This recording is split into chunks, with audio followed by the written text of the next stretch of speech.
The Bond of Ashgrave Part 1. I died in a hospital. Only to wake up inside the unfinished novel I wrote years ago. The ruthless lord I created put a collar round my neck and called me his pet.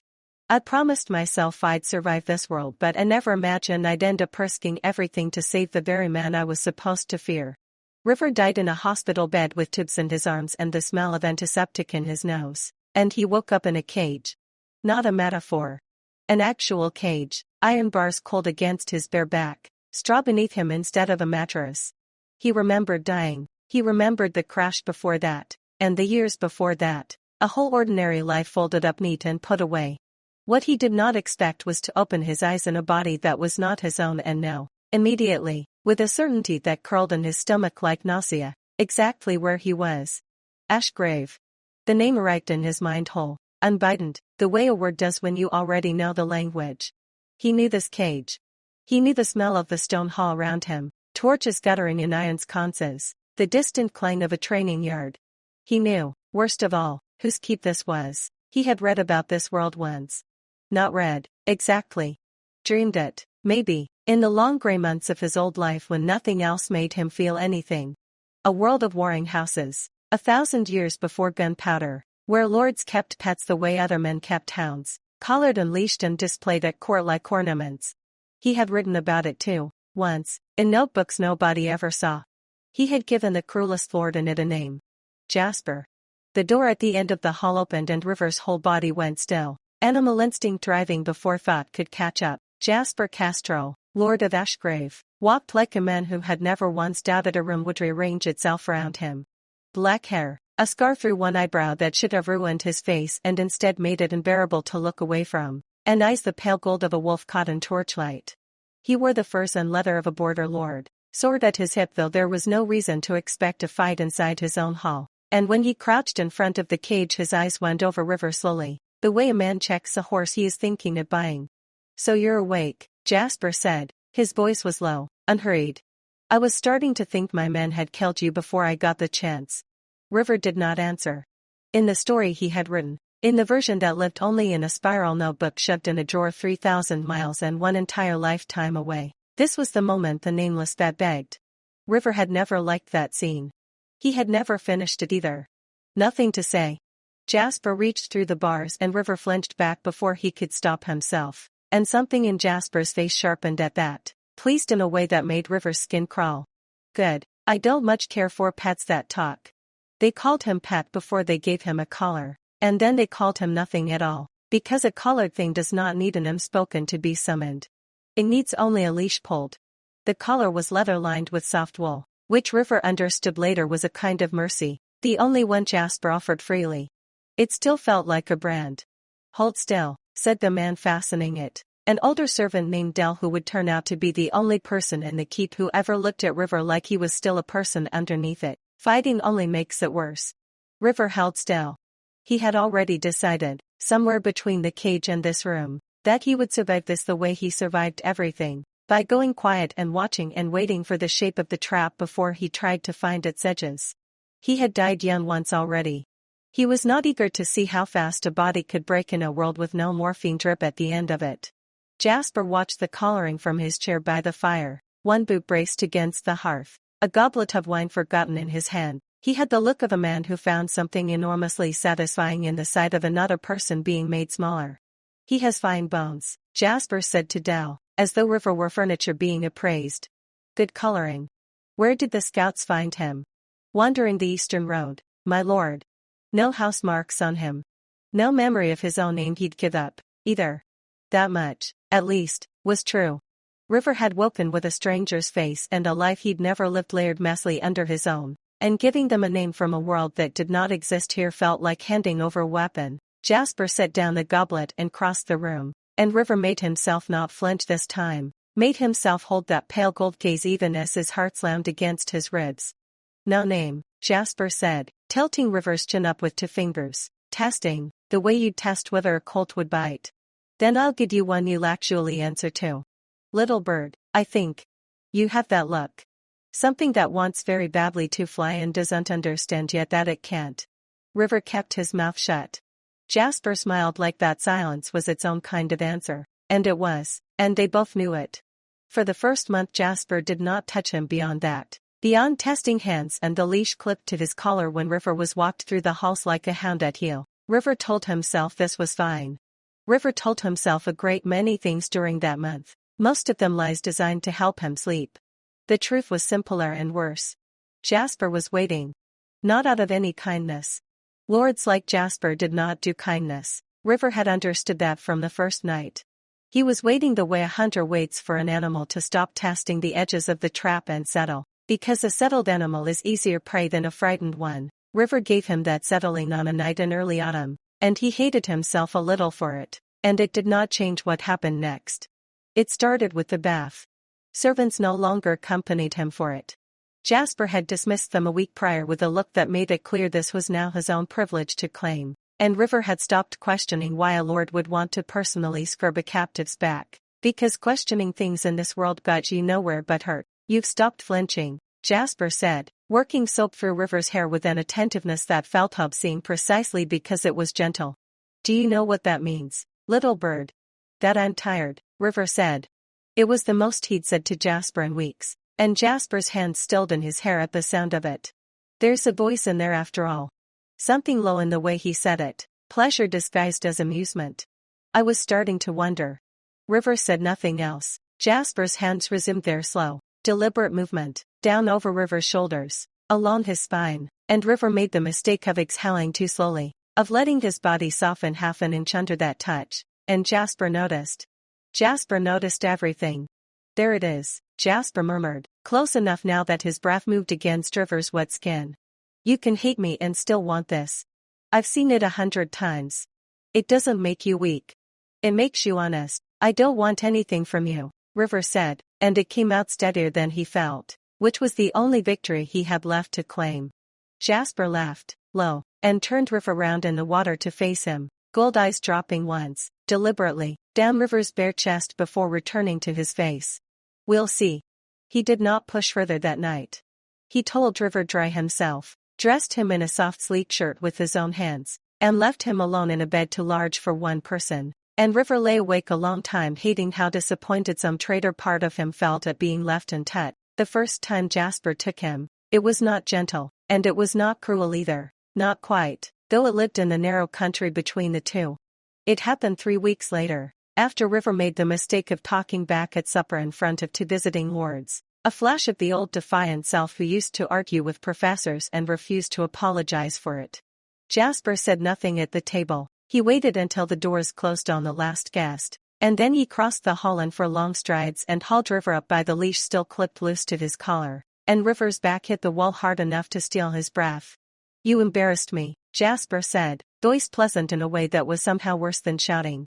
In front of Lord Corvin. Do you understand what that costs a man like me? I didn't say anything that wasn't true, River shot back, chin lifted, some reckless spark refusing to die even now. Jasper's mouth curved. There she is, there's the fire I've been waiting for you to stop hiding. He kissed him then, hard, one hand fisted in River's hair to hold him still and the other braced flat against the wall beside his head, and River hated that his body responded before his mind caught up, hated the low sound that escaped his own throat when Jasper's cheek dragged against his lower lip. Say no, Jasper breathed against his mouth, and I'll stop. River did not say no. He would spend a long time afterward hating himself for that, for the way his hands found Jasper's collar and pulled him closer instead of pushing away, for the desperate, humiliating noise he made when Jasper's hand slid down over the front of his sleek trousers and found him already hard. Jasper made a satisfied sound against his throat, low and pleased, like a man who had won a bet with himself. Tired, Jasper murmured, mocking gently, echoing River's own excuse from weeks before. Is that what we're calling this? He carried River to the bed. What happened there was rough at the start and slower at the end, Jasper's hands mapping every place that made River's breath catch and returning to them again and again with a kind of methodical cruelty, until River was shaking and begging in a voice that did not sound like his own, please, please, and Jasper only smiled against his skin and made him wait for it anyway, louder, Jasper said, hips rolling slow and deliberate, drawing another broken sound out of him. I want the whole keep to hear who you belong to. River hated that he obeyed. He hated more that some new, raw part of him wanted to. When it was over, Jasper held him against his chest, absurdly gentle for a man who had just spent an hour taking him apart, and pressed a kiss to his temple like it meant something. "You're mine," Jasper said quietly, "not a question. You were always going to be mine. You just needed time to stop fighting it." River did not answer, because he did not trust his own voice, and because some small, ashamed part of him was already dreading the moment Jasper would let him go. It became a pattern after that, and the pattern became a hunger, and the hunger, over weeks and then months, became something River did not have a clean word for. Jasper's appetite was enormous, near constant, a low simmering want that colored the way he looked at River across a supper table or from horseback in the training yard, and for a long time River could not match it, could barely keep pace with once a night before his body simply gave out from exhaustion. Jasper never seemed bothered by the mismatch. If anything, he seemed to relish it, the way he relished every part of River that was breakable. "Poor little bird," he said one night, laughing softly against River's throat when River's whole body trembled through a second finish and he begged, actually begged, for a moment's rest. "You wear out so fast. I could go until dawn." "Then go find someone who can keep up with you," River snapped, spent and raw and furious at his own weakness. Something dangerous moved behind Jasper's gold eyes.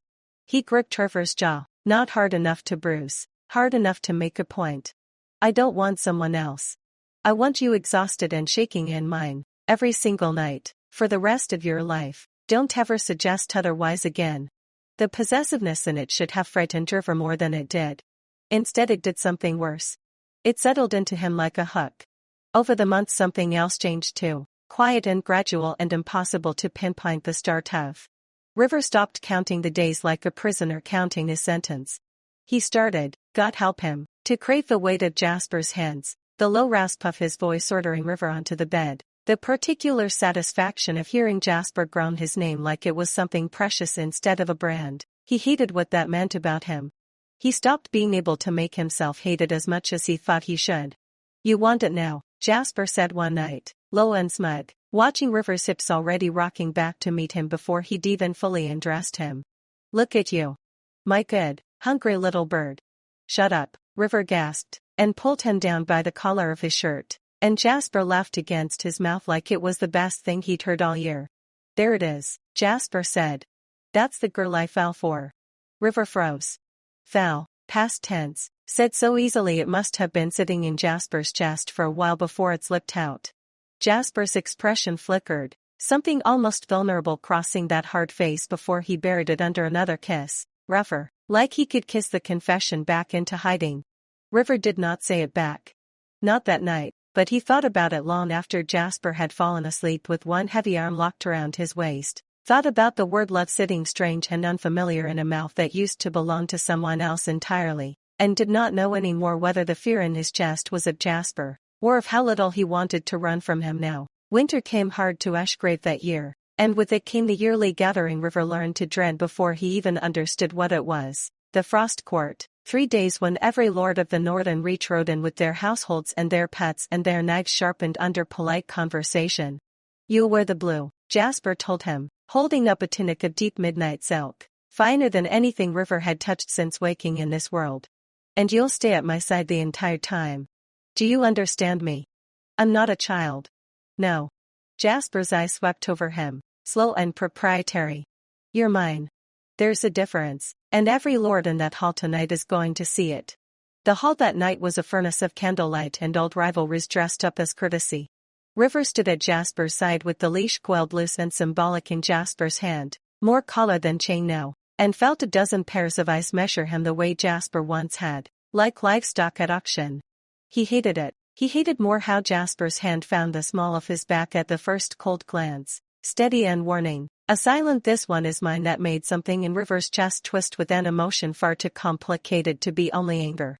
It was Lord Corvin who unsettled him first, though River could not yet have said why. A slim, sharp-featured man with a smile that never reached his eyes, all warmth on the surface and something cold moving beneath it, watching Jasper across the hall with the patient attention of a man counting exits. "You know him?" River asked quietly, once they'd retreated to a corner with wine neither of them drank. "Corvin. An old rival. Land disputes mostly, nothing worth losing sleep over." Jasper said it lightly, dismissively, The way men dismiss things they have decided long ago not to fear. River filed the name away anyway, some instinct older than his body telling him to remember it.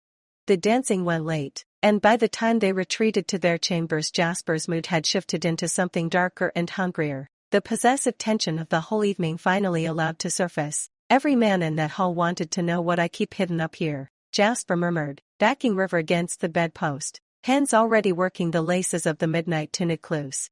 Wanted to know if you were worth the rumors. I should have let them watch. Let them see exactly what's mine. You wouldn't, River said, breath already uneven. No, Jasper agreed, mouth dragging along his jaw. I wouldn't share you with anyone. Not for gold, not for peace with Corvin, not for anything in this world or the one you keep dreaming about and never tell me. River's whole body went still at that, but Jasper only laughed low against his throat and did not press further, already too consumed with peeling silk away from skin to notice how close he'd come to a truth he did not yet know existed. That night was slower than most, deliberate in a way that felt less like hunger and more like a claim being carved into memory, Jasper's hands mapping every inch of him like he meant to remember it in the dark 4 years afterward. River came apart twice before Jasper allowed himself release, and when it was finally over River lay boneless and wrecked against the pillows, certain he could not possibly want anything more that night. Jasper, of course, wanted more. Again, he murmured, mouth already trailing back down River's stomach, and River let out a strangled half-laugh, half-groan. I can't. Jasper, I can't, I'm done. You always think that. Fingers traced slow, deliberate patterns along River's inner thigh, patient and merciless. And I always prove you wrong. He was, infuriatingly, always right. River's protests dissolved into another long, shuddering hour of exactly the kind of ruin only Jasper seemed capable of, and it was near dawn before Jasper finally let him sleep, curled possessively around him like he was afraid the frost outside might steal River away before morning. Someday, Jasper murmured against his hair, voice heavy with sleep, you'll match me. And God help every lord at this court when you do.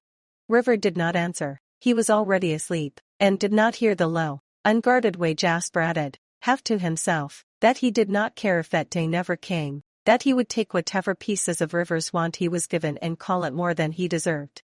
The memories came back slow, and then all at once, the way water finds every crack in old stone before the whole wall gives.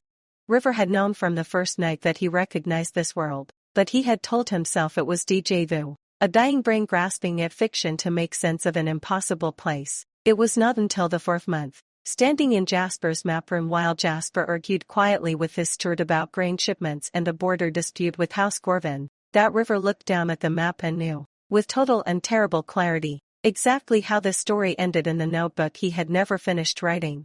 He had killed Jasper on that page, or rather, he had written the character who would kill him, a rival lord, closer to the throne, ambitious and patient and already, right now, somewhere south of here, laying the groundwork for a war that would burn Ashgrave to its foundations and take Jasper's life in the process. River had never finished the chapter. He had stopped writing the moment it started to hurt too much to imagine, closed the notebook, and never opened it again. He was living inside the unfinished draft now. And somewhere out there, House Corvin was already moving. You've gone pale, Jasper said, steward dismissed, crossing the room to catch River's chin in his hand the way he always did when something in River's face worried him. What is it? River almost told him everything. The dying, the notebook, the name written in his own handwriting for the man who would come for Jasper's throat. He almost told him and then didn't, because some old writer's instinct, some deep animal fear, told him that saying it aloud might make it more true, might close a door that was still, barely, cracked open. Nothing, River said instead. That dream, still stuck in my head. Jasper studied him a long moment, gold eyes sharp in a way that made River certain, absolutely certain, that he did not believe him. But he only pressed a kiss to River's forehead, gentle in the way he only ever was when no one else could see it, and said, tell me if it comes back. River nodded, and hated himself for the lie, and could not make himself take it back. Lord Corvin came to Ashgrave under a banner of peace 3 weeks later, smiling the whole time, and River recognized his face the moment he rode through the gate, because he had written that smile himself once, on a page that no longer existed anywhere except in the memory of a man who had died and come back wrong. An old friend, Jasper said dismissively when River asked, later, why the man made his skin crawl. We've quarreled over borderland for years. It's nothing new. River did not tell him it was going to be a great deal more than nothing. He did not know how, and some cowardly, self-protected part of him did not want to be the one who dragged Jasper into believing an impossible truth about a stranger who'd once existed only in ink. That night, in the dark, Jasper pulled River against his chest and held him tighter than usual. One hand played possessive and warm over River's stomach. "If anything ever happened to you," Jasper murmured against his hair, "half asleep already," voice stripped of all its usual command, "I don't think I'd survive it, do you understand that? You're the only thing in this whole cursed keep I've ever wanted to keep." River lay very still in the dark, Jasper's heartbeat steady against his back, and thought about the notebook, and the name Corvin, and the ending he had never let himself write, and said nothing at all, because for once in his life he did not know which truth would hurt last to speak. The attack came at dawn, 3 days later, while the frost was still silver on the training yard and half the keep was not yet awake. River woke to shouting and the clash of steel somewhere below the tower, and Jasper was already up, already dressed, sword in hand and gold eyes gone hard and focused in a way River had never seen before. All the softness of the last months burned off him in an instant like mist off a blade. "Stay here," Jasper said, already moving for the door. "Bar it behind me. Don't open it for anyone but Dell." "Jasper." River caught his wrist before he could go, and for one unguarded second Jasper turned back and looked at him like a man memorizing a face he was afraid he might not see again. "I'll come back," Jasper said. "I always come back." He kissed River hard, fast, nothing like the slow deliberate kisses of the last months, and then he was gone, and River barred the door with shaking hands and pressed his back against it and listened to the sound of Ashgrave burning around him, and understood, with a clarity that felt like ice down his spine, exactly which chapter of his own unfinished story he was standing inside of. The door did not hold. It was Dell's voice that came through at first, ragged and afraid, telling River to run, that the eastern wall had fallen, that Corvin's men were already inside the keep. River had one heartbeat to decide whether to obey and one heartbeat only, because the sound that followed Dell's warning was a sound River recognized even through solid oak and iron, a sound that stopped every thought in his head at once. It was Jasper, somewhere below, shouting his name. River threw the bar aside and ran toward it, toward the smoke and the screaming and the man who had once been nothing but ink on a page and was now the only thing in either of his lips he had ever truly wanted to keep. The stairwell was chaos, men in Corvin's gold and green colors clashing with Ashgrave's household guard in the narrow dark, torches knocked loose and burning where they fell against old tapestries, and River pressed himself flat against the stone and prayed the smoke would hide him long enough to find the one voice he cared about in all of it. He found Jasper in the lower hall, back against a pillar, sword arm bleeding freely from a gash that had soaked clean through the sleeve, free of Corvin's men circling him with the patient cruelty of hunters who knew their prey was already tiring. Jasper's eyes found River across the smoke-filled room and went wide with something closer to fear than River had ever seen on that hard, unbreakable face. "I told you to stay," Jasper shouted, voice cracking with something raw beneath the fury. "You told me you'd come back," River shouted back, already moving, already grabbing a fallen blade from a dead guard's hand though he had no idea, in this body or the last one, how to use it. "I wasn't going to wait somewhere safe to find out if that was a lie." It was Lord Corvin himself who stepped out of the smoke then, that same warm, terrible smile from the frost court still fixed in place, utterly unbothered by the chaos he had built around him like it was a stage he'd been rehearsing on for months. "There he is," Corvin said, gaze sliding past Jasper entirely to fix on River with an interest that made River's skin crawl in a way Jasper's hungry looks never had. "The little bird everyone in the north has been whispering about. I confess I only came to see if the rumors were true." "Get away from him," Jasper snarled, pushing off the pillar despite the blood soaking down his arm, putting his own body between River and Corvin's blade with a fury that looked less like a lord defending property and more like a man defending the only thing he had left to lose. Corvin only laughed, soft and unhurried, and raised 2 fingers, and River understood a half-second too late that it was a signal, not a surrender. The last thing River saw clearly before the world narrowed to smoke and screaming was Corvin's blade arcing toward Jasper's unguarded side, and River's own voice staring out of his throat in a scream that did not sound like it belonged to either of the lives he had ever lived, and then his own body throwing itself forward into the space between the blade and the man he had somehow, impossibly, in a world he had once only imagined, come to love more than the life he'd lost to get here. The steel found flesh. River never learned, not in that burning hall and not in the long, echoing dark that followed. Whose will River serve at this dangerous world, or will the story he once wrote become his ending? Don't forget to like and subscribe. Enjoying this story?